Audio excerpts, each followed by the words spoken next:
వారికి శ్రేష్టమైన నామంలో మీ అందరికి కూడా ప్రభు పేరిట వందనాలు తెలియపరుస్తున్నాం. దేవుడు మనల్ని ప్రేమించి మనకి ఇచ్చిన యొక్క అమూల్యమైన సమయంలో సామెతల గ్రంథము 20వ అధ్యాయము మనము 1 నుండి 15 వరకు ఉత్తర ప్రత్యుత్తర భాగాలుగా చదువుకుని ఉన్నాం. ఇక్కడ అనేక మాటలు మనకి తెలియపరుస్తూ త్రాగితే ఎలా ఉంటారు, వాళ్ళు దాని వశమైపోతే జ్ఞానాన్ని ఎలా కోల్పోతారు, అంతమందిలో అనేకులలో వాళ్ళు ఎలా అల్లరి పాలవుతారు అనే విషయాన్ని గురించి చెప్తూ, అలా దేవుడిని నమ్ముకొనదగిన వాడు ఎవరైనా ఉన్నాడా, యథార్థవంతునికి మరి ఎలా ఉంటాడు, నీతిమంతుని పిల్లలు ఎలా దేవునికి ఇష్టలుగా సింహం వలె ధైర్యంగా ఎలా ఉంటారు అనే విషయాల్లో మాట్లాడుతూ, మన కన్నులతో చెడుతనమును చెదరగొట్టుకునే వారిగా ఎలా ఉండాలనే మాటలు, ఏ విధంగా శుద్ధ హృదయం కలిగి ఉండాలనే మాటలు మనకు తెలియపడి చూడండి. అక్కడ 9వ వచనం, నా హృదయమును శుద్ధిపరచుకుని ఉన్నాను, నా హృదయమును శుద్ధిపరచుకుని ఉన్నాను, పాపము పోగొట్టుకొని పవిత్రుడనైతినను పొందదగిన వాడెవడును,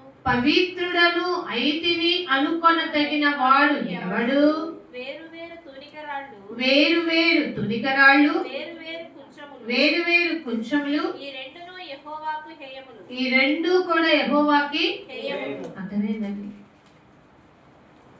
హేయమైనవి అది మనుషులలోనైనా వస్తువుల్లో కూడా ఉండకూడదు. ప్రార్థన చేసుకుందాం. మా ప్రియమైన పరలోకపు తండ్రి, యేసయ్యా మీకు వందనాలు. నీ మాటలు జీవపు మాటలు మాకు అవసరం. ఆ మాటలలోని నైనా కమ్మదనాన్ని మీరు మాకు తెలియపరుస్తున్నప్పుడు మనిషి ఏ విధంగా శుద్ధత కలిగి జీవించగలడం, దేవునికి వేరే అయినా ఏదైనా కూడా అది హేయమైనదిగా ఎలా ఎంచబడుతుందో మీరు మాతో మాట్లాడుతున్నారు తండ్రి. నీ బిడ్డ సాధనమైన నేను చెప్తుండగా నా పక్షము నుండి నాకు సహాయం చేయండి, ఆదరించండి, బలపరచండి. నీ బిడ్డల హృదయాలకి కావలసిన అమూల్యమైన మాటలునైనా మీరు దయచేయమని, ఆదరించమని, బలపరచమని, సహాయములకు రమ్మని నాకు ఆశ్చర్యకరమైన దేవా, ఈ సమయం అంతటినీ మీకు అప్పు చెప్తున్నాం. ఈ ప్రాంగణాన్ని మీ ఆధీనంలోకి తీసుకోండి. ఈ సంఘంపై మీ కరుణాకటాక్షం నిలుపమని మనసారా నిన్ను కోరుకుంటూ ప్రతిమలాడుకుంటూ యేసుక్రీస్తు వారి శ్రేష్టమైన ఉన్నతమైన నామంలో ఈ ప్రార్థన మనవులన్నీ కూడా అడిగి వేడుకొని పొందుకొని ఉన్నాం తండ్రి, ఆమేన్. ఒకసారి దేవునికి స్తోత్రం చెప్పుకుందాం.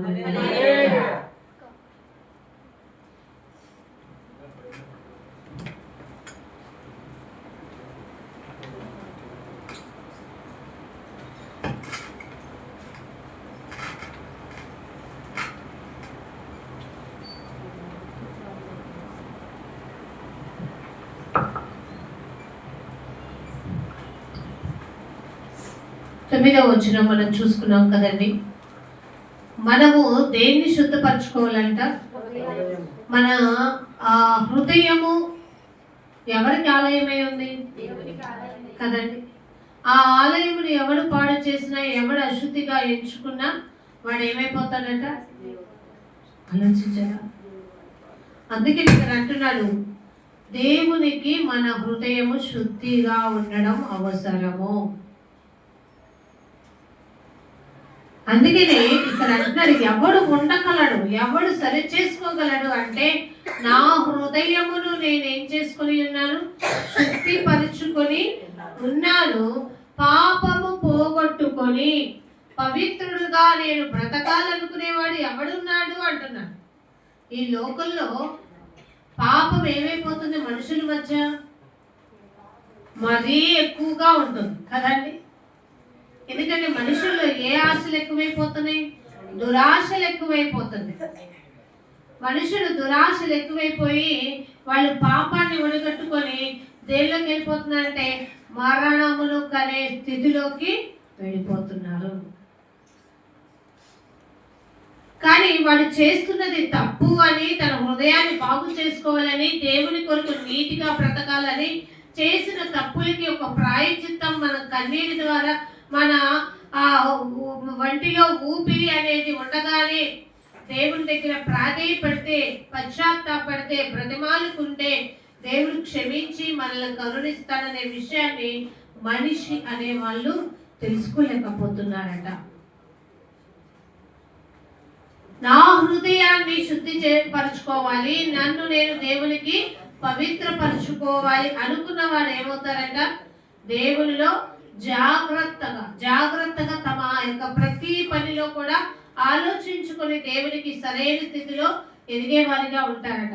ఎందుకంటే ఇక్కడ కింద 10వ వచనం చెప్పింది చూడండి, వేరు వేరు తూనిక రాళ్ళు, వేరు వేరు కొంచెము. అర్థమైందండి? ఈ రెండు కూడా దేవునికి ఇష్టమైనవి అంటున్నాడా, ఇష్టమైనవి అంటున్నాడు.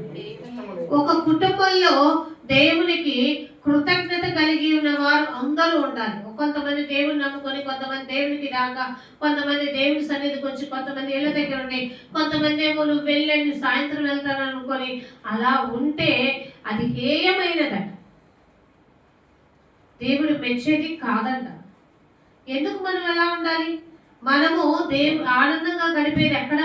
దేవుని సన్నిధిలో. మన హృదయాన్ని బాగు చేసుకునేది ఎక్కడ? దేవుని సన్నిధిలో.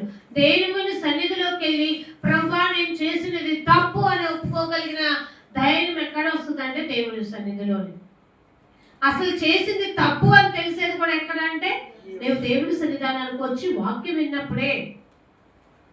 అప్పుడు మాత్రమే నిన్ను నువ్వేం చేసుకోగలవంట, పవిత్రపరచుకోగలవు. ఈ వాక్యము జీవము గలది, జుంటెతేనె ధారల కంటే అమూల్యమైనది.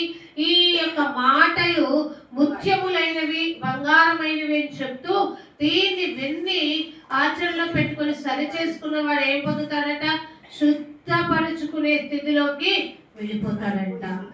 ఆలోచించారండి, జాగ్రత్తగా ఉండండి. ఇక్కడ అంటున్నాడు, కన్నులతో చెడుతనం అంతయు కూడా ఏం చేసుకుంటారట, చెదర కొట్టుకుంటారు.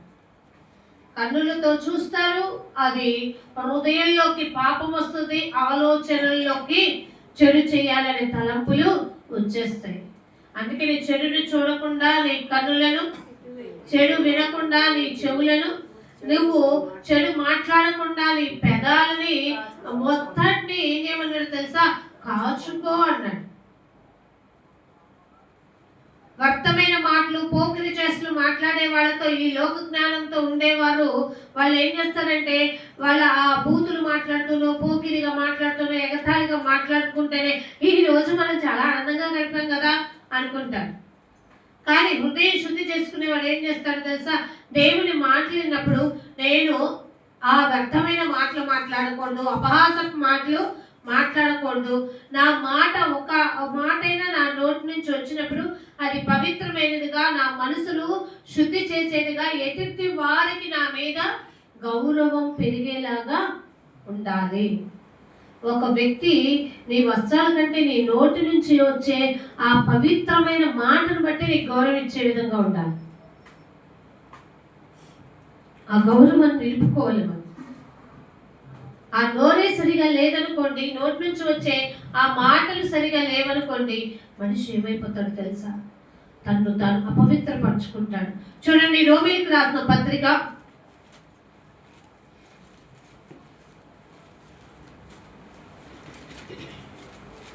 3వ అధ్యాయము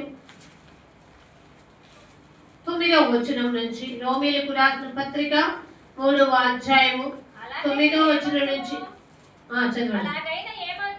అలాగైనా ఏమందుము, అర్థమైందండి, మేము వారికంటే శ్రేష్ఠులమా, తక్కువ వారమా, ఎంత మాత్రం కూడా కాదు. యూదులేమి గ్రీసు దేశస్థులేమి అందరూ పాపముకు లోనై ఉన్నారని ఇంతకు ముందు దోషారోపణ అంటే, ఇప్పుడు మీకు ఇది ఎలా అర్థమైందో ఇక్కడ చూడండి. మనం అనుకుంటే ఎక్కడికి వచ్చిన వాళ్ళు పాపం చేయకుండానే ఉన్నారా, మనలో బయట ఉన్న పాపం చేస్తున్నామా అని. కానీ అంతకుముందు మనం పాపం చేసిన వాళ్ళమే. కానీ ఆ పాపం వల్ల వచ్చేది దుర్బుద్ధి, దురాశ అని తెలుసుకున్నప్పుడు దాని నుంచి విడుదల పొందాలనే దేవుని సన్నిధానానికి వచ్చి మనల్ని మనం దేవునికి శుద్ధి చేసుకోవాలనే ఆలోచన జ్ఞానంతో బ్రతకగలిగాం కాబట్టి ఎడగొచ్చాం. ఆలోచించారండి? జాగ్రత్తగా మనము మన మనసులు ఎవరి వైపు తిరగాలట? దేవుని వైపు. మేము వాళ్ళకలాగా అయితేమా, తక్కువ వారమైతేమా, లేకపోతే ఎంత మాత్రమో కాము, మేము వారికంటే శ్రేష్ఠులమా అని కాదు. అంటే నేను ఇక్కడ కూర్చున్నాను కదా కాబట్టి నేను శ్రేష్ఠున్నా అనుకుంటే కాదు. ఎందుకంటే మనము అంతకుముందు మనం పాపం చేసాం, కానీ ఇక్కడికి వచ్చి సరళత చేసుకున్నప్పుడే మన పాపమును తెలుసుకొని దేవుని దగ్గర ప్రాయశ్చిత్తపడి, ప్రభా నేను చేయకూడని పనులు చేశాను, చూడకూడని చేశాను కాబట్టి నన్ను క్షమించు అని ప్రతిమాలుకునే అదే సామెతల గ్రంథం 20లో ఉంది చూడండి ఆ మాట. 11వ వచనంలో బాలుడు సహితము తన నడవడి శుద్ధమైనదో కాదో యథార్థమైనదో కాదో తన చేష్టల వలన తెలియచేయును. అర్థమైందండి? చిన్న పిల్లవాడు కూడా తెలియపరుస్తాడట తన ప్రవర్తన వల్ల.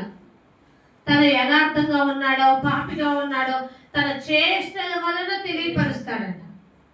చిన్నవాడు తెలియపరిచినప్పుడు పెద్దవాడికి అర్థమైందండి. మంచి ఏదో చెడేదో తెలియక ఈనాడు దేశమంతట్లో పాపం ఎంత పరిపక్వమైపోయి మరణాన్ని అనే స్థితికి వెళ్ళిపోయి తమ జీవితాల మీద తమకి అసహ్యత వేసేసి మనం అయితే ఒకళ్ళ చంపనన్నా చంపుదాం, లేకపోతే ఒకళ్ళని మనమన్నా చద్దామనే స్థితిలోకి వెళ్ళిపోయి తమ యొక్క జీవితం మీద నిరాశతో బ్రతుకుతున్నారు. కానీ మానవ జీవితం ఎంత అమూల్యమైనదో గ్రహించుకోవాలన్నా నువ్వు దేవుని సన్నిధానానికి రావాలి. దేవుడు నాకు పెట్టిన ప్రాణభిక్ష, నన్ను నేను పవిత్రపరచుకోవడానికి దేవుడు నాకు ఇచ్చిన అవకాశం అనుకుని మనుషుడు ఏం చేయాలో తెలుసా? తన చేష్టలు ఎలా ఉన్నాయో, చెడ్డవిగా ఉన్నాయో మంచివిగా ఉన్నాయో వాటన్నిటిని ఏం చేసుకోవాలట? చూసుకొని సరి చేసుకునే స్థితిలోకి వెళ్ళాలంటే ఎక్కడికి రావాలి? ఆసాబు గారు తెలుసుకున్నప్పుడు ఏమంటున్నాడు? అయ్యా నేను పశుప్రాయుడిని అయ్యానయ్యా, నేను వ్యాకులు పడ్డాను, మచ్చలు పడ్డాను, కానీ నీ సన్నిధికి వచ్చి వాక్యం ఎప్పుడు విన్నానప్పుడు నాకు తెలిసింది నేను చేసినది కరెక్ట్ కాదని. నన్ను సృష్టించినది నీవే ప్రభువా, నీ దయలో నేను ఎదుగుతూ నీ కొరకే నేను ఫలిస్తూ జీవిస్తున్నప్పుడు నాలో చేదైన ప్రతి దానిని కూడా నువ్వేం చేస్తున్నావు? తీసి పారేస్తావు. అర్థమైందండి? మనం ఇక్కడికి వస్తే పవిత్రులు అవుతామంటే కాదండి. ఇక్కడికి వచ్చినప్పుడు విన్నప్పుడు దేవుణ్ణి బ్రతిమాలుకున్నప్పుడు దేవుణ్ణి అడుగుతున్నప్పుడు దేవుడు ఏం చేస్తాడు తెలుసా? మనలో ఉన్న ప్రతిదాన్ని కూడా బలహీనతలో ఉన్నాను ప్రభువా, బలహీనత నుంచి నన్ను, ఈ బలహీనతలో ఉన్నాను, ఈ బలహీనత నుంచి నన్ను తప్పించు ప్రభువా, విడుదల చేయి ప్రభువా అని మనం దేవుని సన్నిధిలో మొరపెట్టినప్పుడు దేవుడు ఏం చేస్తాడో తెలుసా? చక్కగా మనల్ని ఆ యొక్క బలహీనత నుంచి తప్పించి మన జీవితంలో ఏమిస్తాడో తెలుసా? జయాన్ని కలుగు చేస్తాడు. ఒకప్పుడు అజ్ఞాన స్థితిలో ఉన్న మనల్ని దేవుడు ఇప్పుడు జ్ఞానవంతమైన స్థితిలో ఉంచుతాడు. చూడండి, ఈ రోమీయులకు రాసిన పత్రిక 3వ అధ్యాయంలో 10వ వచనంలో ఏమంటుందో చూడండి. ఇందును గూర్చి అంటే మనిషిని పాపి, శ్రేష్ఠుడు, మేము తక్కువ వారమా, మేము పనికిరాని వారమా అని అందరూ అనుకున్న మంచివారైన చెడ్డవారైన వారందరి గురించి రాయబడిన విషయం ఏంటంటే నీతిమంతుడు లేడు, ఒక్కడునూ లేడు. అదేనండి, ఈ ప్రపంచంలో ఒక్కడు కూడా నీతిగా, యథార్థంగా, నమ్మకంగా తాను పవిత్రమైన జీవితం కలిగి జీవించేవాడు ఒక్కడు కూడా లేడు. అసలు ఇది తప్పు చేస్తున్నానని గ్రహించుకునేవాడు కూడా లేడు. దేవుని వెతకువాడెవడునూ లేడు. ఆ వారికి ఉన్న జ్ఞానంతో దేవునిని వెతకాలన్న ఆలోచన కూడా లేదు. అందరూ త్రోవ తప్పి, మనలో అందరము దేవుని మార్గం నుండి త్రోవ తప్పి ఏకముగా పనికి మాలిన వారమైన మనల్ని దేవుడు మనల్ని ఏకంగా పవిత్రపరిచి ఏక పట్టణస్థులుగా, అర్థమైందండి, ఏక పట్టణస్థులుగా ఏక మనసుతో దేవుని జ్ఞానముతో ఆయన యొక్క దగ్గరకు చేరే భాగ్యాన్ని ఇచ్చారండి.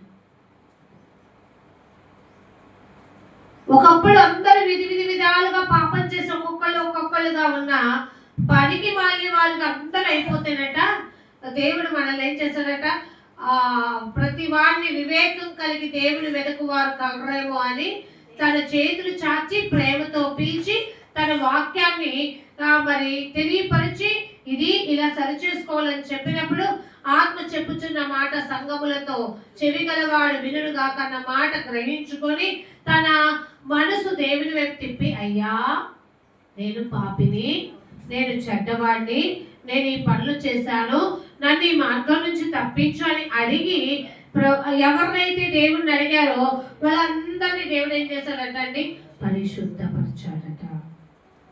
ఆలోచించారండి, పరిశుద్ధుడైన దేవుడు పరిశుద్ధపరచడానికి వచ్చాడు. అందుకే నేను అంటున్నాడు, అయితే అందరూ త్రోవ తప్పి పనికి మాలిన వారైతే మేలు చేయవాడు లేడు, ఒక్కడ కూడా లేడు, వారి గొంతుకి ఎలా ఉందట అండి, అంటే తెరిచిన సమాధి. అంటే వాళ్ళు ఎప్పుడు నాశనాన్నే కోరుకుంటారని, వాళ్ళు బాగుపడరు, ఎదుటోళ్ళని బాగుపడలేరు. వారి గొంతుక తెరిచిన సమాధి, తమ నాలుగులతో వాళ్ళు ఏం చేస్తారు, మోసము చేయుదురు, వాళ్ళ పెదవుల క్రింద అర్థమైందండి. అందుకే సర్ప సంతానమా, మీరు చెడ్డవారయ్యుండి మీరు ఎలాగూ మంచి మాటలు పలుకగలరు, కానీ చెడ్డవారైన నేను మిమ్ములని బాగు చేయటానికి నేను వచ్చి మిమ్ములని మంచి మాటలు మాట్లాడే వాళ్ళలాగా చేశాము. అర్థమైందండి. ప్యూరిట్ అంటారు, తెలుసు కదండి. ఏం చేస్తుంది? ప్యూర్ అంటే శుద్ధి.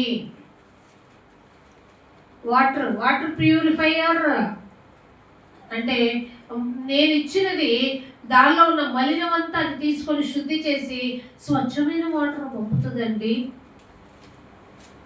అని అంటారే. దేవుడికి మనం అలా ప్యూర్గా ఉండాలి. ఇప్పుడు మనం ఉన్నాము, దేవుడు ఉన్నారు, మనము ఈ యొక్క మార్గంలో దేవుని దగ్గరికి డైరెక్ట్గా వెళ్ళలేము, కానీ మనం శుద్ధి చేసుకోవాలి. ఈ శుద్ధి చేసుకునే ఆ యొక్క క్రీస్తు అనే నరుడు మధ్యవర్తిగా ఉండి తండ్రి దగ్గరికి తీసుకెళ్ళటానికి మనల్ని ఏం చేస్తాడో తెలుసండి, ఆలోచించారా? తన వాక్కును మనకి తెలియపరుస్తున్నాడు. వాక్కును తెలుసుకుంటే దేవుని దగ్గర పశ్చాత్తాపడతామట. పశ్చాత్తాపడినప్పుడు దేవుడు కనికరించి మనల్ని ఏం చేస్తాడట, పవిత్రులు చేస్తాడట. అందుకని అక్కడ ఉంది కదా, యేసు రక్తము ప్రతి పాపముల నుండి మనల్ని ఏం చేస్తుంది అది. అందుకని దేవుడు తన అమూల్యమైన రక్తాన్ని, మనలో ఉన్న ఆ విలువైన విశ్వాసాన్ని కనుగొని తన అమూల్యమైన రక్తంతో మన చెడునంతా కడిగి వేసి శుద్ధీకరించాడు. దేవుని యొక్క విషయాల్లో దేవుని జ్ఞానం ఎదగాలనుకున్న మనము పవిత్రపరచుకోవడం తెలుసుకుంటే మనం బాగుపడతాము. అపోస్తుల కార్యంలో చూడండి, దానికంటే ముందు కీర్తన గ్రంథం చూసుకుందాం. ఒక మాట మనకి తెలుస్తుంది. ఒక వ్యక్తి ఒక దీవెన పొందాలన్నా కూడా ముందుగా తను, ఎందుకంటే మనుషులకి చాలా ఎక్కువగా ఆశ కలిగేది ఏంటి, ఆశీర్వాదం. ఎక్కడ రాట్లా మేము ఇంకో చోటకి వెళ్తాం, అక్కడ రాట్లా ఇంకో చోటకి వెళ్తాం, అక్కడ రాట్లా ఎదుగుదిగుదిగో ఎక్కడో హైదరాబాద్, వైజాగ్, ఇంకెక్కడెక్కడో ఉన్నారంట, కర్నూలు, అక్కడికి వెళ్ళేసి వస్తాం. ఆలోచించారండి. అదే అటు వెళ్ళి ఎక్కడ స్థిరత్వం లేక, ఎక్కడగా తమ హృదయాన్ని శుద్ధి చేసుకోలేక, చివరికి పరలోక రాజ్యం చేరుకోలేక నరకానికి తమ గుంటలు తామే ఆలోచించారండి. కానీ మనిషి శుద్ధీకరించబడాలంటే బుద్ధిమంతుడికి ఎన్ని మాటలు కావాలన్నాడు తెలుసా? గద్దింపుతో కూడిన ఒక్క మాట చాలన్నాడు. మూర్ఖుడికి 100 మాటలు చెప్పినా కానీ వాడి మూర్ఖ హృదయము రోడ్డులో వేసి దంచిన పచ్చలాగానే ఉంటుంది. అదే బుద్ధిమంతుడికి ఒక్క మాట చెప్పామనుకోండి, వాడు వెంటనే మొదలుకుంటాడు, అలర్ట్ అవుతాడు. అది ఇక్కడ చెప్పాడు చూడు, నువ్వు ఆశీర్వదింపబడాలా, ముందు నువ్వు శుద్ధి చేసుకోవాల్సింది ఏంటో తెలుసా? నీ చేతులు కంటుకున్నది, నీ మనసు కంటుకున్నది, వాటిని దేవుని దగ్గర అడుగు. పాపాన్ని 24:4 కీర్తన గ్రంథం 24:4 వ్యర్థమైన దాని యందు మనసు పెట్టకయు, మనసు ఎలా పాపులైపోతున్నారు, ఎలా అపవిత్రులైపోతున్నారంటే చాలా వరకు మనుషులట వ్యర్థమైన వాటి అంటే మనసు పెడుతున్నారట. తమను శుద్ధి చేసుకోవాలంటే ముందు చేయాల్సిన పని ఏంటంటున్నాడంటే వ్యర్థమైన వాటి ఎందు మనసు పెట్టుకోకుండా ఉపయోగమైన వాటి ఎందు ఏం చెప్పమంటావు. చిన్న ఉదాహరణ అండి, పిల్లలు చదువుకోకుండా టయాన్ని ఈ ఫోన్లకో ఆటలకో దేనికో చేస్తున్నాడు అనుకో, ఏం చెప్తాం మనమే, ఏం చెప్తాం చెప్పండి, ఏమంటామండి? ఎందుకురా వృధా చేస్తావు, టైం అంతా వేస్ట్ చేస్తున్నావు, చదువుకొని బాగుపడితే మంచి ప్రయోజకుడు అవుతాం. ఇదే మాట దేవుని జ్ఞానానికి చెప్తున్నారా? ఎందుకు దేవుని సన్నిధానికి రాకుండా నువ్వు హైడ్ అవుతున్నావు, దాక్కుంటున్నావు, తప్పిపోతున్నావు, సాకులు చెప్తున్నావు, దానివల్ల నువ్వేం తెచ్చుకుంటావు? నష్టాన్ని కొని తెచ్చుకుంటావు. ఆలోచించానండి. దేవుడు ఏమన్నాడంటే దినాలు చెడ్డవి, అది మనకు తెలుసు. కాబట్టి చెడ్డవి కనుక మనము సమయాన్ని ఏం చేసుకోవాలన్నాడు? సద్వినియోగం చేసుకోవాలి. అలా సద్వినియోగం చేసుకునేవాడే జ్ఞానవంతుడు. ఆలోచించాలండి. సద్వినియోగం చేసుకొనొచ్చు, అజ్ఞానుల వలె కాక జ్ఞానుల వలె ఉండునట్లు జాగ్రత్తగా చూచుకొనుడి. ఆలోచించండి. మనము జ్ఞానముతో ఎదగాలి. అజ్ఞానులుగా ఉంటే పడిపోతాం. ఎక్కడకుండా తెలియకుండా బండి డ్రైవ్ చేస్తే మనం ఏమవుతాం? ఆహా అని దూసుకెళ్ళిపోతామా అండి? కదా, అనుభవం ఉండాలి కదా దానికి. అనుభవ జ్ఞానము చేత మనల్ని మనం ఏం చేసుకోవాలి తెలుసా? తెలుసుకొని దాన్ని ముందుకు నడిపే రీతిలో ఉండగలగాలి. ఆ అనుభవ జ్ఞానం మనిషిలో లేదనుకో ఏమైపోతాడు తెలుసా? పడిపోతాం. చాలా అడుగుతాం కదా, చీపట్టుకో నా చీపట్టుకో, జారిపోకుండా నే పడిపోకుండా, యేసు నా చీపట్టుకో, జారిపోకుండా నే పడిపోకుండా, యేసు నా చీపట్టుకో. ఎందుకంటే మనం కృంగిపోయినప్పుడు దేవుడే ఓదార్పు, భరించలేని స్థితిలో ఉన్నప్పుడు ఓదార్పు దేవుడే. దేవుడు మన చెయ్యి ఎన్నడూ విడవడండి. కానీ మనమే దేవుడు చెయ్యి అంటే ఇలా తెంచుకొని వెళ్ళిపోతామండి. ఎలాగో తెలుసా? చిన్నపిల్లాడు కనుక తనకి పరిగెత్తడం వచ్చినప్పుడు, తనకు కావాల్సింది ఇష్టపడి తెచ్చుకోవాలని పరిగెత్తినప్పుడు ఏం చేస్తాడు తెలుసా? మనం వాడిని గట్టిగా పట్టుకున్నా కూడా మన చెయ్యి ఇదిరించుకొని వెళ్ళిపోతున్నట్టుగా మనము కొన్నిసార్లు దేవుడిని విడిచిపెట్టి నడుచుకుంటున్నప్పుడు దేవుడు మాత్రం అంట మన చెయ్యి విడిచిపెట్టడంట. అయ్యా, నేను నిన్ను విడిచినను నన్ను విడువని దేవుడు అయ్యా, నేను నిన్ను మరిచినను నీవు నన్ను మరువని దేవుడు అని ఈ మాటలతో దేవుడిని మనం ప్రార్థన చేయాలి. నాకు నిన్ను వెంబడించడం తెలియదు, కానీ ఆ వెంబడించే అనుభవం కూడా దేవా మీరే నాకు నేర్పారు ప్రభా. ఆలోచించండి. వ్యర్థముగా సమయాన్ని గడపొద్దు. వ్యర్థమైన వాటి మీద మనసు అసలు పెట్టుకునే వద్దు. దేవుడు ఏమన్నాడు? లోకంలో ఉన్న జ్ఞానం అంతా కేవలం ఏమన్నాడు? అవునండి. కానీ మనిషి ప్రత్యేక దేవుని సమయాన్ని కూడా దేనికి అప్పచెప్పేస్తున్నాడు? పెద్దగా దేవునికి ఇవ్వాల్సిన సమయం లెక్కలేసుకుంటాం, లోకంలో గడిపేసిన సమయానికి మాత్రం అసలు ఉండవు కదా. 24 గంటలు చాలట్లా అంటాం.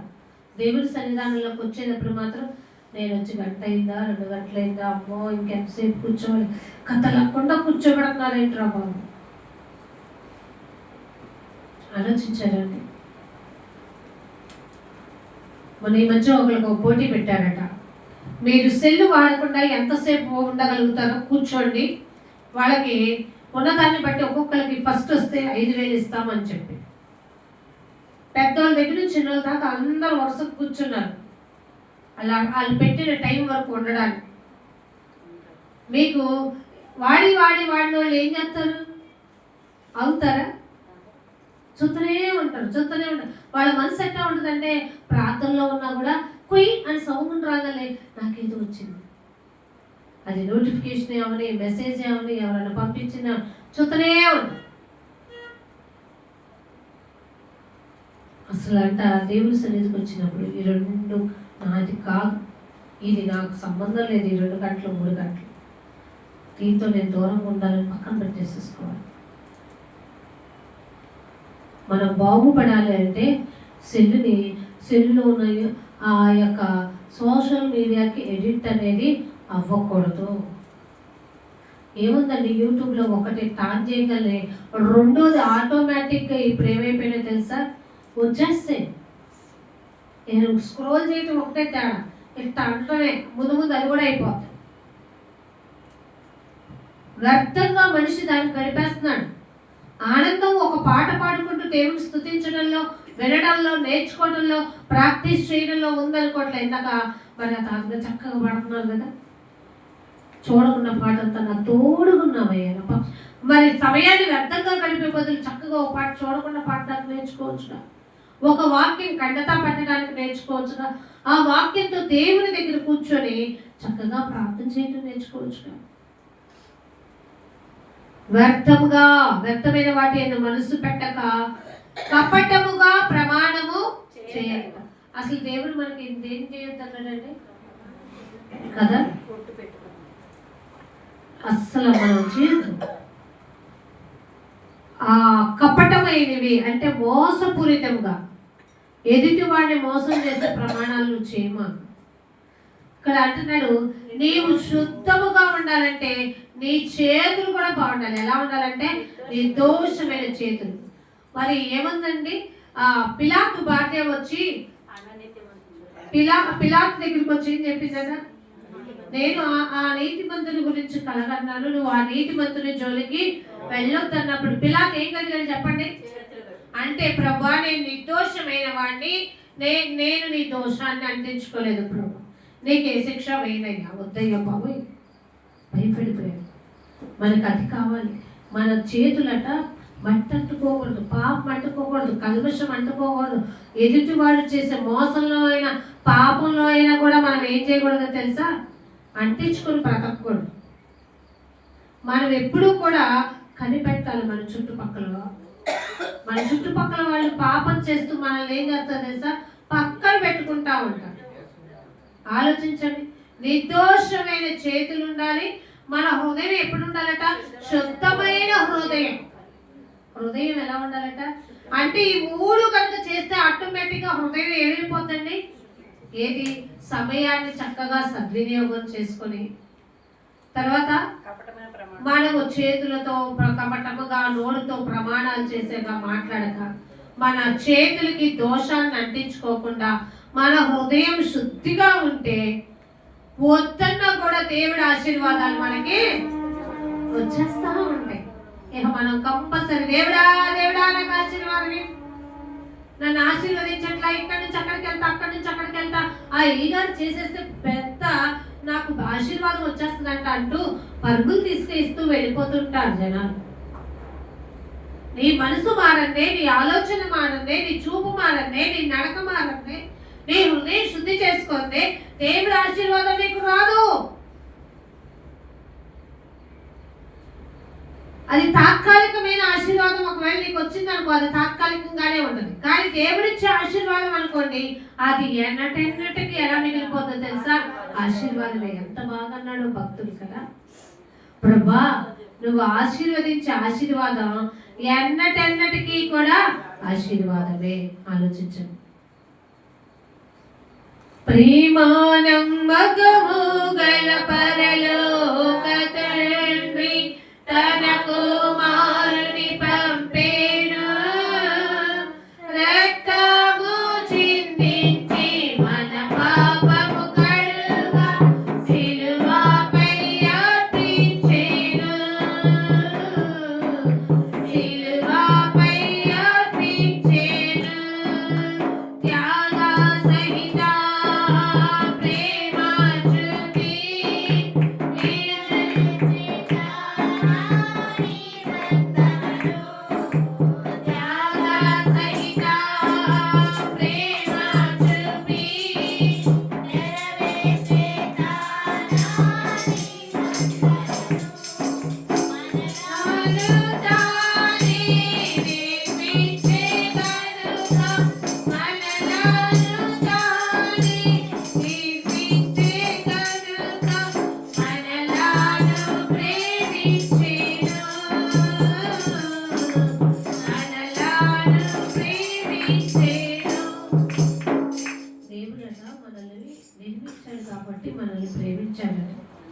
ఎప్పుడైతే మనం ఇలాంటి ఆలోచన కలిగి నిర్దోషమైన చేతులతో వ్యర్థమైనగా సమయం గడపకుండా కపటంగా ప్రమాణం చేయకుండా ఎప్పుడైతే ఉంటామో మనం దేవుని ఆశీర్వాదం పొందుకుంటాం.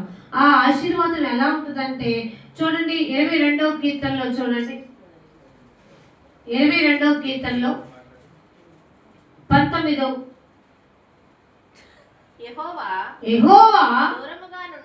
దూరముగా ఉండకము నా బలమా అసలేంటండి త్వరపడి నాకు సహాయము అప్పుడు అడగలుగుతామండి, నా తండ్రి నాకు త్వరపడి నాకు సహాయము చేయి ప్రభువా.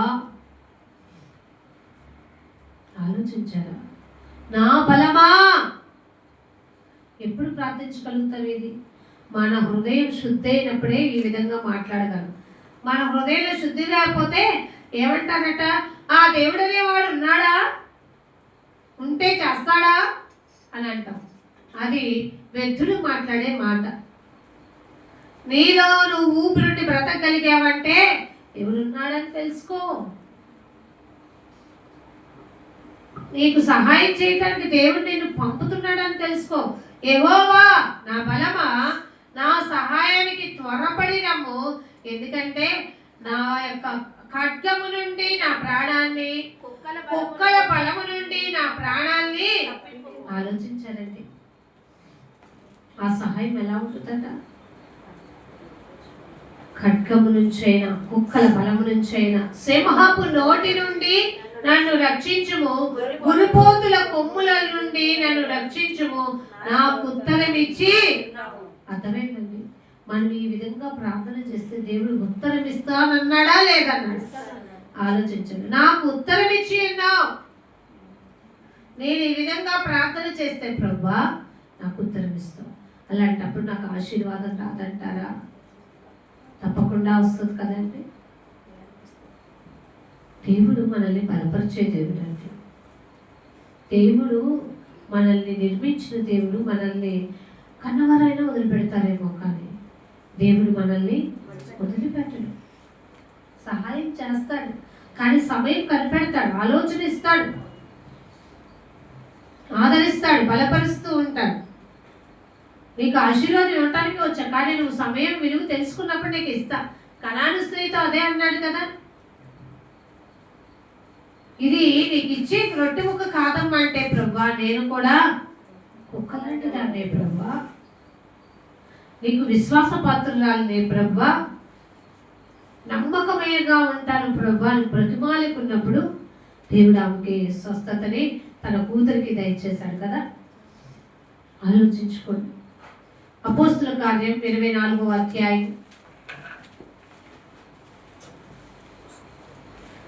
అపోస్తుల కార్యం 24వ అధ్యాయం 16వ వచనంలో చూడండి. ఈ విధమున నేనును దేవుని ఎడలను మనుషుల ఎడలను ఎల్లప్పుడు ఎవరెవరి దగ్గర అంటండి? కొంతమంది ఏమో దేవుని దగ్గర శుద్ధంగా ఉంటారు. కంటిన్యూ చేయి, మొత్తం చెప్తాం.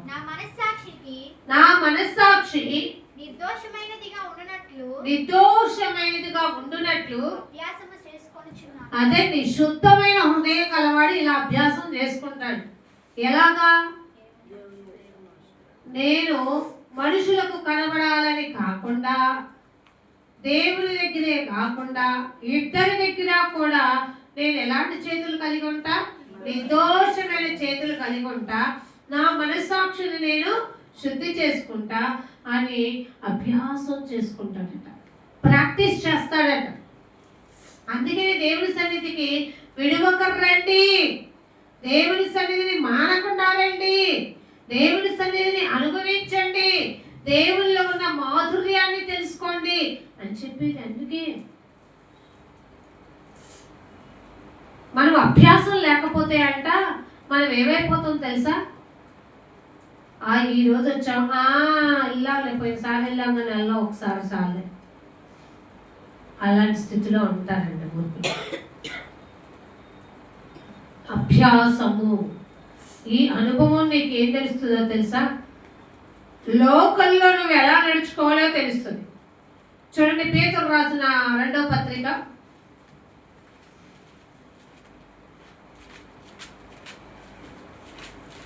అభ్యాసం చేస్తే నీకు ఏం జరుగుతుంది, ఏం విడిచిపెట్టగలవంటే ఇక్కడ క్లియర్గా చెప్తాడు.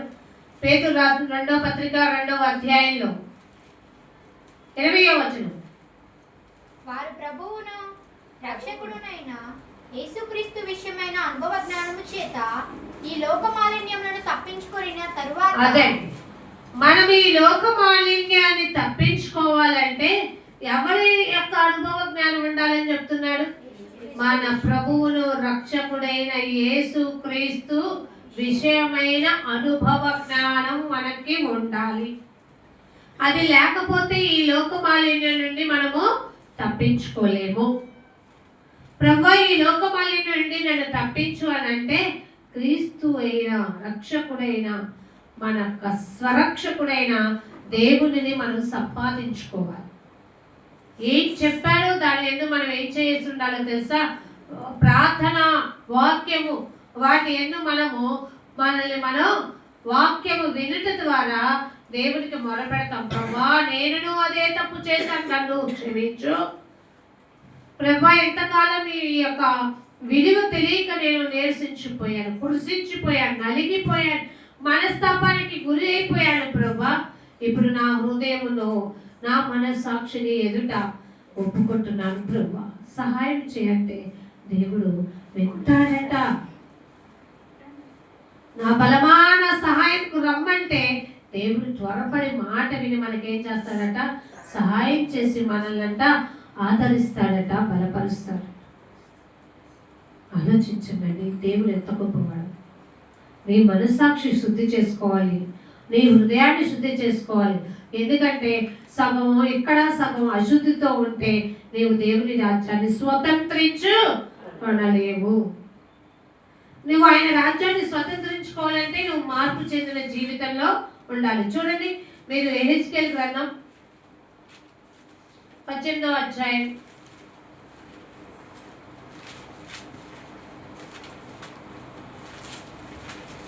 20వ వచనం.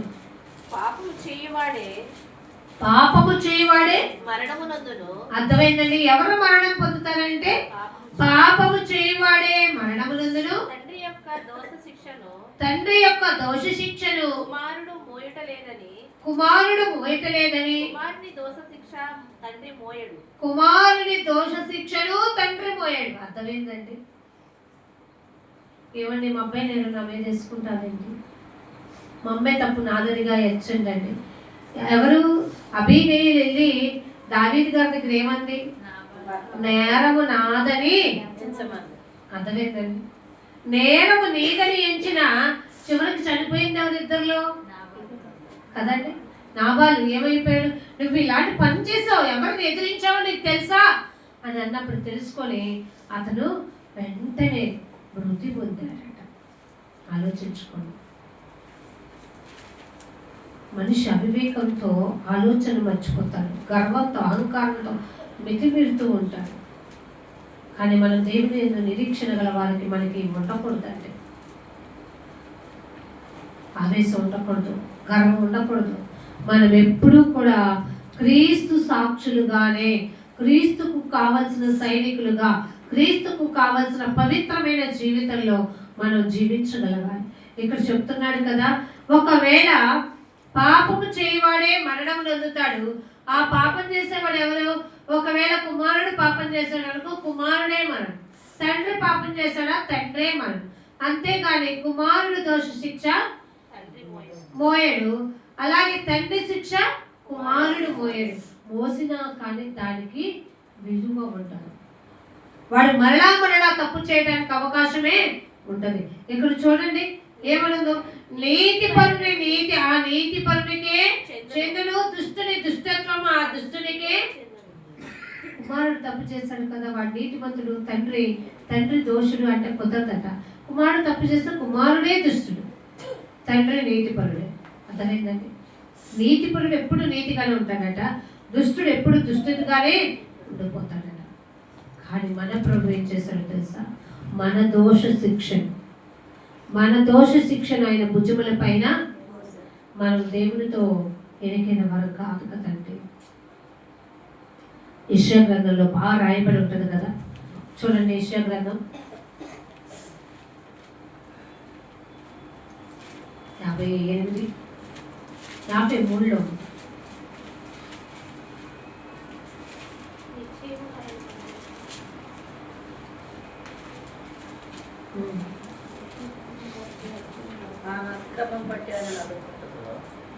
చదవండి. మన అతిక్రమములను బట్టి ఆయనకు గాయపరచబడెను. మన అతిక్రమములను బట్టి ఏం చేశారట అండి? అదేంటి, మన శిక్ష బట్టి దేవుడు గాయపరచబడ్డారు. ఎందుకంటే అమ్మా నేను నిర్మించినది కాబట్టి నేనే ఈ దోష శిక్షను అంతటిని భరిస్తాను. చదవండి.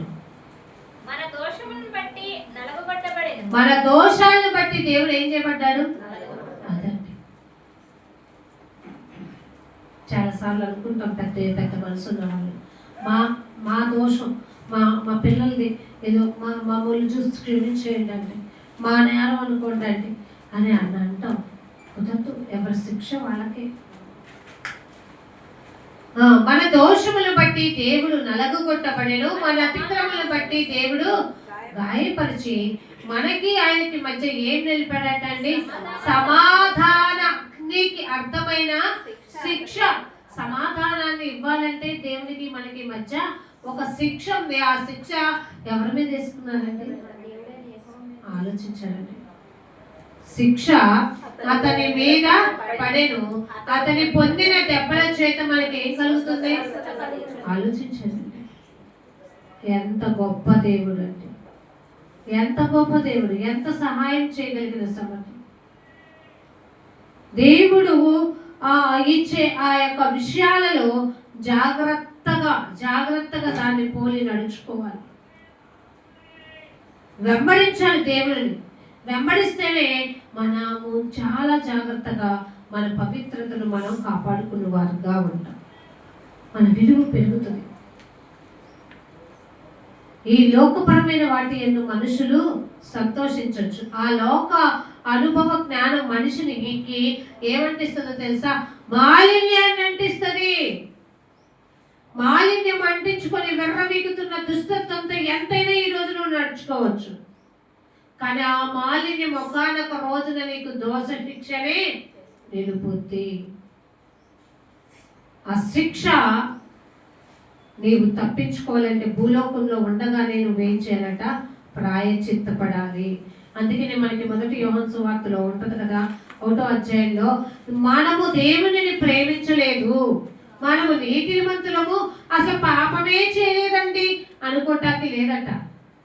మరి ఉంటుంది ఆ మాట చూడండి. మొదటి యోహాను సువార్త 1వ అధ్యాయం 8వ వచనంలో, మనం అంట అనుకుంటామంటాం, మేము పాపమే చేయలేదండి, మేము చాలా నీతిమంతులు కాదండి. మనము పాపములు లేని వారమని చెప్పుకొని ఎడల అర్థమేందండి?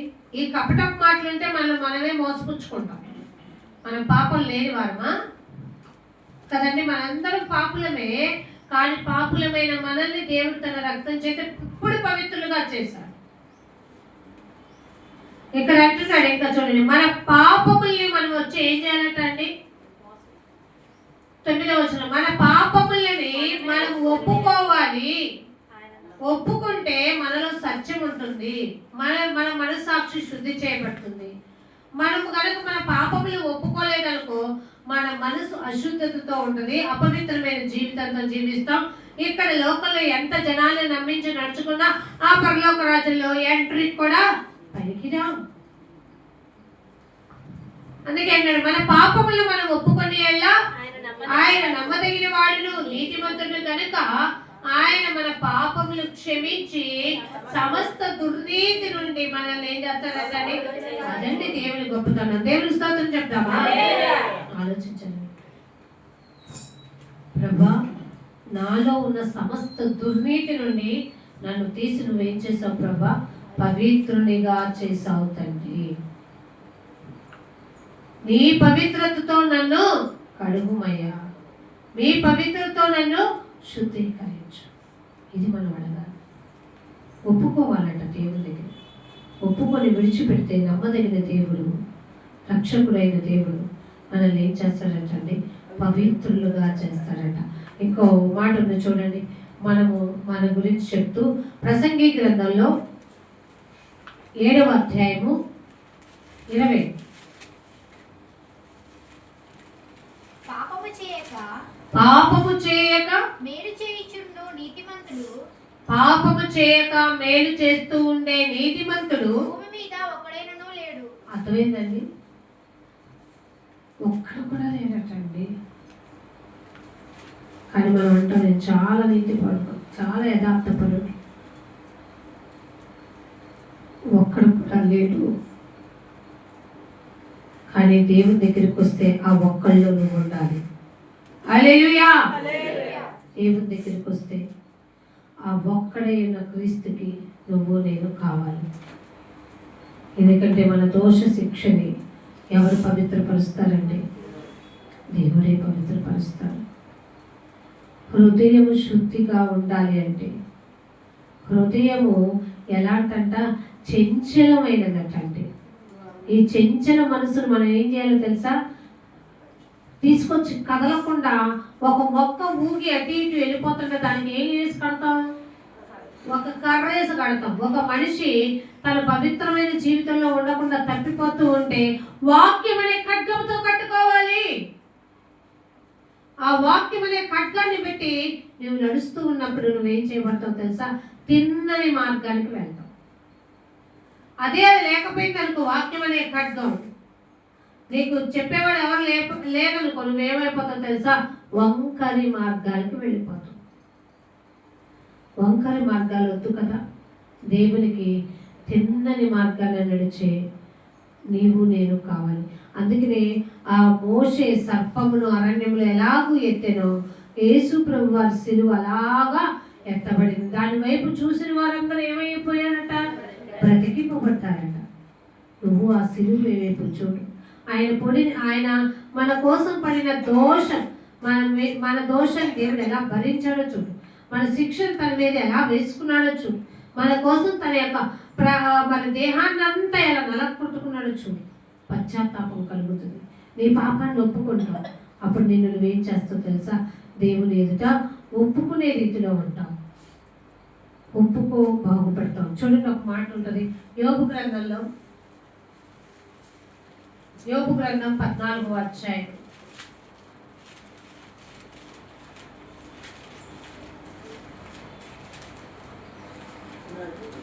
యోబు గ్రంథం 14:4 వచ్చింది.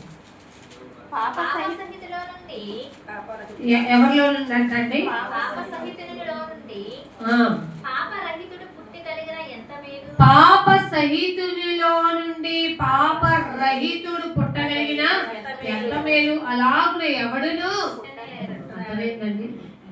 మనం అలా పుట్టలేము. కారణాన్ని పాపాన్ని పరిహరింపగలిగిన దేవునిలో ద్వారా మనం ఏం చేయగలం తెలుసా? మన యొక్క రక్తాలని, మన పాపాన్ని సహించగలిగేది ఎవరండి? ఆలోచించారు. భరించగలిగేది ఆయన.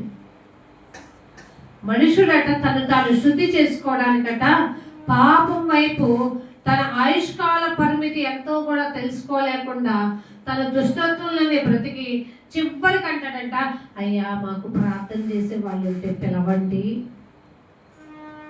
ఆలోచించారండి. వ్యర్థమైన ఈ ఆయుష్కాలం అంతా ముగిసిపోయిన తర్వాత మా కోసం ప్రార్థించేవారు ఉన్నారా? పిలిపించండి అంటారంట. ఆలోచించండి. ప్రాణభీతి నీకు మంచాలు పడినప్పుడు రాకూడదు. ఎప్పుడు ఉండాలో తెలుసా? ప్రాణం మీద భయమైన, ఇష్టమైన, నీ ఊపిరి నీ కాళ్ళు చేతులు ఆడుతుండగానే, నీవు సజీవుడిగా ఉండగానే నువ్వు అడగాలి, నేను చేస్తున్నది తప్పు ప్రభా, నన్ను పవిత్ర పరచు, నన్ను శుద్ధిని చేయని అడగలగా. నీతియుక్తమైన జ్ఞానంతో మనం నడుచుకున్నప్పుడు మనం ఏం చేయగలుగుతాం తెలుసా? వర్ధిల్లగలిగే స్థితిలో ఉంటాం. అందుకే మనకు చెప్తున్నాడు, ఒక మాట ఉంటుంది యాకోబు రాసిన పత్రికలోనే 3వ అధ్యాయము. మనము కొన్ని విషయాల్లో తప్పిపోతున్నామని యాకోబు రాసిన పత్రిక 3వ అధ్యాయం 2వ వచనం. అనేక విషయములలో అనేక విషయాలలో మనమందరము తప్పిపోవచ్చున్నాము. మనము అందరము కూడా ఏమైపోతున్నామంట అండి? తప్పిపోవచ్చున్నాము. ఎన్ని విషయాలు అన్నాడు అక్కడ? అనేక విషయాలు. అనేక విషయాల్లో మనందరము తప్పిపోతున్నాము. ఎవరైనను మాటయందు ఎవడైనా మాట ఎందును తప్పని ఎడల అట్టివాడు లోపము లేనివాడిగా ఉంటాడు. చూడండి, అట్టివాడు లోపము లేనివాడై తన యొక్క సర్వ శరీరమును స్వాధీనమందు ఉంచుకోగలిగిన ఆసక్తి గలవాడుగా ఉంటాడు. శక్తి, ఆ శక్తి ఎవరిస్తారు? అందుకనే నిష్ప్రయోజనమైన శరీరమందు నువ్వు ఆలోచించకు, జీవింపచేస్తున్న ఆత్మయందు భంగం కలగకుండా, బలహీనతలోకి వెళ్ళిపోకుండా క్రీస్తు రక్తము చేత నీవు గనక ఆయన వైపు తిరగగలిగినప్పుడు నువ్వేమవుతావట? బ్రతికింపబడతావు. పౌలు గారు ఏమన్నారండి? బ్రతుకుట క్రీస్తే, చావైతే అది నాకు లాభమే. ఎందుకన్నాడు? నేను ఈ లోకంలో ఉన్నంత వరకు ప్రయాసతో, భారంతో, ఎంతో కష్టాలతో నేను దేవుని పని చేస్తూ ఉన్నా. చావైందనుకో, దేవుని యందు నేను చేసిన పనికి నేనేం పొందుకోగలుగుతా తెలుసా? అందుకు లాభం. దేవుడు బహుమానం ఉంచాడు. ఆ బహుమానం తీసుకోవాలంటే ప్రయాస. లోకమందు నువ్వు మాటల్లో తప్పిపోతున్నావేమో, జాగ్రత్తగా ఉంచు. నీ స్వాధీనంలో ఉంచుకో. ఆ స్వాధీనంలో ఉంచుకోగలిగిన శక్తి గలవాడిగా అవ్వు. అప్పుడు నేను ఏం చేస్తుందో తెలుసది? జీవింపచేస్తుంది. కొరింథీయులకు రాసిన పత్రిక 1 కొరింథీయులు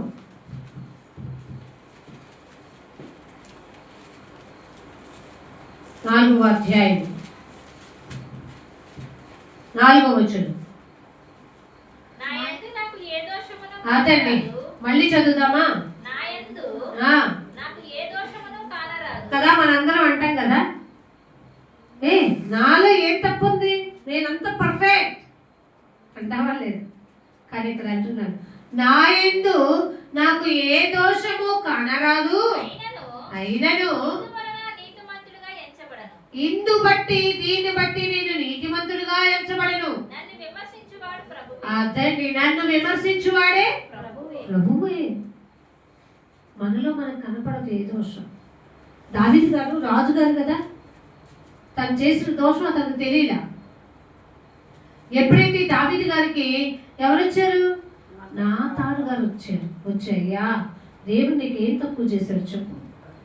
పిల్లలు కావాలా, ఆస్తులు కావాలా, ఏది కావాలో వాటన్నిటినీ ఇచ్చాడు కదా, సంతోషించావుగా. వీటిని చాలదనుకుంటూ నీ పొరుగు వారిని ఆశించావయ్యా. అయ్యో, అలా చేసిన వాడు ఎవడో వాడిని కఠినంగా శిక్షించాలి. ఆ దుర్మార్గుడవు అన్నప్పుడు ఎంత ప్రాధేయపడ్డాడు. తన బుద్ధి ఎంతగా శుద్ధి చేయమని అడిగింది. ప్రభా, నాకు మరలా ఇవ్వు, మరలా నాకు ఆ రక్షణలో ఉన్న ఆనందమేమో, సమ్మతి గల మనసును నాకు దయచేసి నన్ను బలపరచు. మంచి మనస్సాక్షితో నేను లేను కాబట్టి నా మనస్సాక్షి శుద్ధి చేయి ప్రభువా, నన్ను బలపరచు ప్రభువా అని అడుగుతున్నాడంట. ఆలోచించాడంట. ఆ మంచి మనస్సాక్షి మనుషులు ఏం చేస్తుంది? బలపరుస్తుంది, ఆదరిస్తుంది, ప్రయోజకుల్ని చేస్తుంది. ఆలోచించాడంట. ఎందుకంటే మన ప్రభు నమ్మకమైన ప్రభు అంట. మన్నలతో మనల్ని ఏం చేస్తాడంట? ప్రేమతో మనల్ని దగ్గరికి తీసుకుంటాడంట. కాబట్టి ఎప్పుడు నాలో ఏ దోషం నాకు లేదన్నమాట. అలా ఉంటే దేవుని దగ్గర నువ్వు నీతిమంతుడిగా ఎంచబడు. అడగాలి, ప్రభా, నాలో నాకు కనబడే దోషం ఎందు నేను ఏదైనా ఉంటే దాన్ని నాకు నుంచి తీసివేపు, నన్ను శుద్ధినిగా చేయి, నన్ను నీ కొరకై వాడుకో ప్రభా, నీ సైనికుడిగా నన్ను ఉంచు ప్రభా, నన్ను పవిత్రపరచు ప్రభా, నన్ను బలపరచు ప్రభా. ప్రభా, మనం అంటాం కదండి, ఆ మత్తయి సువార్త 11:28 ఉంటుంది కదా, మీరు ఏం చేయాలన్నారు? ఏ సిలువ పోయాలట? మీరు నా సిలువ ఎత్తుకొని అక్కడ చదవండి ఒక మాట. సాత్వికుడను దీన మనసు గలవాడను నా మంచి మనసు ఎలాంటిదో తెలుసు, సాత్వికమైనది, దీన మనసు గలవాడను గనుక అలాంటి వాడిని కనుక మీ మీద మీ మీద నా కాడి ఎత్తుకొని నా కాడి ఎత్తుకునే నా యుద్ధ నేర్చుకోండి. నేర్చుకొనుడి. అర్థమైందండి. మనము దేవుని కాడి ఎత్తి నేర్చుకోవటం మొదలు పెడితే మనం ఏది పట్టించుకోం, అన్నిటినీ నిర్లక్ష్య పెడతాం, అవమానాన్ని నిర్లక్ష్య పెడతాం. అర్థమైందండి. దోషాన్ని నిర్లక్ష్య పెడతాం. దోషాన్ని నిర్లక్ష్య పెడితే దేవుడు ఊరుకోడుగా. దోషం ఉంటాను, పాపం మనకంటనే. నా యందు ప్రభు ఏ దోషము లేకుండా నేను పవిత్రుడిగా నీకు అంగీకారమైన జీవితంలో నేనున్నట్లు చేయి ప్రభువా, నన్ను కడుగు ప్రభువా అని మనం అడగాలి. ఎందుకంటే ఈ హృదయం ఎలాంటిదో తెలుసా? హృదయము వ్యాధితో నిండి పటకేంద్రము, దానిని గ్రహించుట ఎవరి సాధ్యము? అంతరంగమును పరిశీలించు యేసయ్యా, స్థిర మనసుతో నీ దారిలో సాగనిమ్మయ్యా. అంతరంగమును పరిశీలించు యేసయ్యా, స్థిర మనసుతో నీ దారిలో సాగనిమ్మయ్యా.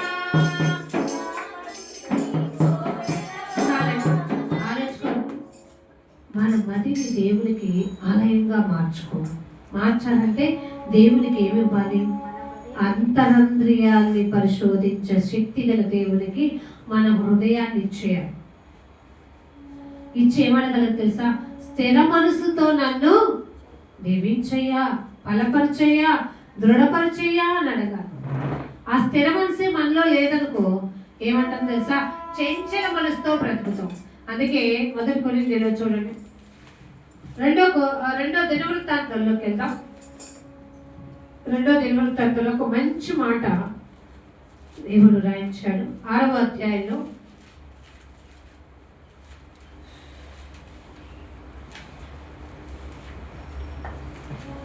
36వ వచనం. రెండో దినవృత్తాంతాల గ్రంథం 6వ అధ్యాయం. పాపము చేయని వాడు ఎవడునూ లేడు. అర్థమైందండి. ఇందాక అదే చూసాం. దోషము లేని వాడు ఎవడు లేడు గనుక వారు నీ దృష్టి ఎదుట పాపము చేసినప్పుడు నీవు వారి మీద ఆగ్రహించి శత్రువుల చేతికి. అర్థమైందండి. మనం దేవుని దృష్టికి పాపముగా చేస్తే దేవుడట మన మీద ఏం చేస్తాడట? కోపం తెచ్చుకొని ఎవరికి అప్పు చెప్తాడట అండి? శత్రువుల చేతికి అప్పు చెప్పేస్తాడట. ఆలోచించండి. శత్రువుల చేతికి అతనిని అప్పగింపగా చెరపెట్టు వారు వారిని దూరమైనట్టి గాను సమీపమైనట్టి గాను తమ దేశములకి అంటే నువ్వు ఇక్కడ ఉండవు. నీ దేశం ఏ దేశం చెప్పు? అక్కడికి వెళ్ళాలంటే నువ్వేం చేయాలి? దేవుడి చెరలోకి రావాలి. కానీ అపవాది చెరలోకి వెళ్ళమా, దేవునికి కోపం తెప్పించుమా. నీ పాపం వల్ల, నీ మాటల వల్ల, నీ దోషం వల్ల దేవునికి అపవిత్రమైన బ్రతికి మనం దేవునికి వ్యర్థంగా ఉన్నప్పుడు. అందుకే నేను మీకు ఎప్పుడూ చెప్తా, మనము మాట పరంగా దేవుడిని నమ్మే పరంగా కానీ వాక్యాన్ని అనుసరించుకునే నడుక రీతిలో కానీ మనం ఎలా ఉండాలట? పవిత్రంగా ఉండాలట. పవిత్రమైన జీవితం మనల్ని ఏం చేస్తుందో తెలుసా? ఎప్పటికప్పుడు మనల్ని కాపాడుతుంది. చూడండి, అక్కడ ఆ మాట ఉంది చూడండి. యాకోబు రాసిన పత్రికలో, యాకోబు రాసిన పత్రిక 2వ అధ్యాయం 24లో క్రియ మూలంగా ఆ మాట మూలంగానే మాట ఉంది. యాకోబు రాసిన పత్రిక 2వ అధ్యాయం. మనుషుడట దేవునిని నమ్మటం వల్ల మాత్రమే కాక క్రియల వలన నీతిమంతులుగా ఎంచబడతాడు. అంటే క్రియలు లేని విశ్వాసము, దేవుని నేను నమ్మాను, నమ్మకం నాకు చాలా ఉందని దేవుని పనిగా నడుచుకోకుండా విరుద్ధంగా నడుచుకున్నాం అనుకో, దేవుడు సంతోషపడతాడా? ఆలోచించండి. అప్పుడు నువ్వు పాపిగానే ఉండిపోతావు, దోషిగానే ఉండిపోతావు. మన పాపాన్ని, దోషాన్ని, వాటన్నిటి నుంచి మనల్ని కాపాడగలిగిన సమర్థుడైన దేవుని వైపు మనం తిరగాలి, అడగాలి, ప్రాధేయపడాలి. అడిగి ప్రాధేయపడినప్పుడు దేవుని దగ్గర నుంచి మనం ఏం పొందుకుంటామంటే ఆశీర్వాదం పొందుకుంటాం. క్రియల మూలన, విశ్వాసం మూలన తప్పిపోయి అనీతిమంతులుగా ఉన్న మనల్ని దేవుడు తన అమూల్యమైన రక్తముతో కడిగి నీతిమంతు, అదే అన్నాడు కదా, సకల దుర్నీతి నుండి దేవుడు మనల్ని విడిపించి ఏం చేస్తాడట? నీతిమంతులుగా తీర్చు. ఆ దుర్నీతి పాపంలో నిన్ను పడేయదు, నరకంలో పడేయదు. కాబట్టి దేవుని బిడ్డలు కావద్దాం, మన హృదయాన్ని శుద్ధి చేసుకుందాం. రెండు తలపులతో ఉండొద్దు, రెండు ఆలోచనలతో ఉండొద్దు. ఆ రెండుగా ఇక్కడ కొంచెం సమయం, అక్కడ ఒక సమయం కేటాయించొద్దు. దేవుని సన్నిధిలో పూర్తిగా ఉందాం. ఉండి దేవుని వైపు మనం తిరిగి స్థిర మనసుతో ఎదుర్కొన్నప్పుడు శుద్ధ హృదయంతో దేవుని చేత ఆశీర్వదించబడతాం. కళ్ళు మూసుకుందాం, ప్రార్థన చేసుకుందాం. మహోన్నతుడమైన దేవా, నా ప్రియుడా యేసయ్య, మీకు వందనాలు చెల్లిస్తుంది.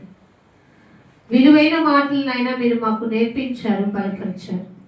దుష్టుడి నుంచి నైనా తప్పించడానికి ఒక మనిషి తన దోషముల గురించి, పాపముల గురించి దేవుని దగ్గర ప్రాయశ్చిత్త పడాలి, ఆ హృదయం శుద్ధి చేయబడుతుందనే మాటలను ఆయన తెలియపరిచి ఆ హెచ్చరికల ద్వారా నేను మమ్మల్ని ఓదార్స్తున్నందుకే, ఏ విధంగా నువ్వు పవిత్రపరచబడతావు అని మాకు తెలియపరుస్తున్నందుకే మీకు వందనాలు. విన్న మాటలు నీ బిడ్డల యొక్క హృదయాలు నీరు కట్టి ఫలింపచేయండి. ఆయన మేము మిమ్మల్ని ప్రేమించలేదు, మీరే మమ్మల్ని ప్రేమించారు. మా యొక్క దుర్నీతి నాయన ప్రభ మీకు నైనా ఉగ్రత రేపేదిగా ఉన్నప్పుడు మీ వాక్యం విని నీ వైపు తిరిగి నాయన మొరపెట్టినప్పుడు సకల దుర్నీతి నుండి నాయన మమ్మల్ని విడిపించి ఆయన మమ్మల్ని పవిత్రులుగా మార్చిన గొప్ప దేవుడా, నీ వందనాలు చెల్లిస్తూ నీ సాక్షిగా ఇలను జీవింపచేయమని, నీ కొరకే ఫలింపచేయమని మనసారా నిన్ను కోరుకుంటూ ప్రతిమిలాడుకుంటూ నన్ను వాడుకున్నందుకే, నాకు ఇచ్చిన సమయంకే కృతజ్ఞతలు చెల్లిస్తూ యేసు నామమున ఈ ప్రార్థన మీకు సమర్పిస్తున్నాం తండ్రి, ఆమేన్. మీ అందరికీ వందనాలు. దేవుడు నిన్ను దీవించును గాక.